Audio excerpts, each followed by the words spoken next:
नमस्कार दोस्तों, स्वागत है आपका हमारे चैनल पर। आज हम आपको सुनाने जा रहे हैं एक ऐसी कहानी जिसने भारत के इतिहास को हमेशा के लिए बदल दिया। कहानी है अंग्रेजों के भारत आने की और कैसे वे व्यापारी से शासक बन गए। मुख्य कहानी दोस्तों 600 इंग्लैंड की महारानी एलिजाबेथ प्रथम ने एक बड़ी कंपनी बनाई, ईस्ट इंडिया कंपनी। इस कंपनी का असली मकसद था भारत से मसाले, रेशम और कपड़े खरीदकर इंग्लैंड में बेचना। तब भारत को सोने की चिड़िया कहा जाता था, क्योंकि यहाँ हर तरफ समृद्धि और वैभव था। सन 1608 में अंग्रेज व्यापारी कैप्टन विलियम हॉकिंस भारत पहुंचे।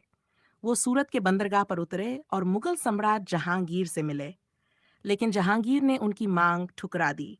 ये अंग्रेज मायूस होकर लौट गए, पर उनका सपना अधूरा था और वो आसानी से हार मानने वाले नहीं। कुछ साल बाद यसोक्सम में सर थॉमस रो भारत आए।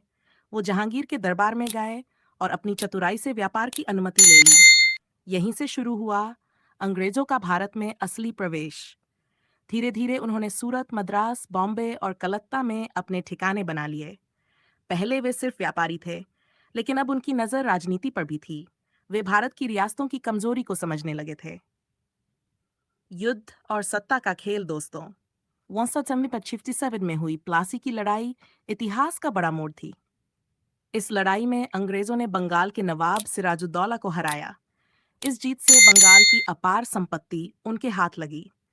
इसके बाद 1750 की बक्सर की लड़ाई ने उनकी ताकत और बढ़ा दी। अब अंग्रेज सिर्फ व्यापारी नहीं रहे, बल्कि भारत के असली हकदार बनने लगे। उन्होंने धीरे धीरे पूरी भारत में अपनी पकड़ मजबूत कर ली, रियासतों को आपस में लड़वाया, साजिशें की, धोखे दिए, और फिर 1847 के विद्रोह तक अंग्रेजों का राज फैल चुका था।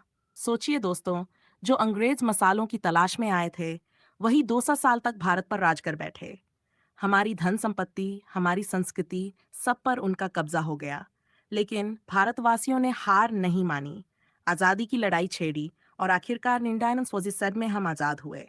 तो दोस्तों, ये थी कहानी अंग्रेजों के भारत आने की। व्यापार से शुरू हुआ उनका सफर गुलामी की एक लंबी दास्तान बन गया, धीरे धीरे फिड आउट।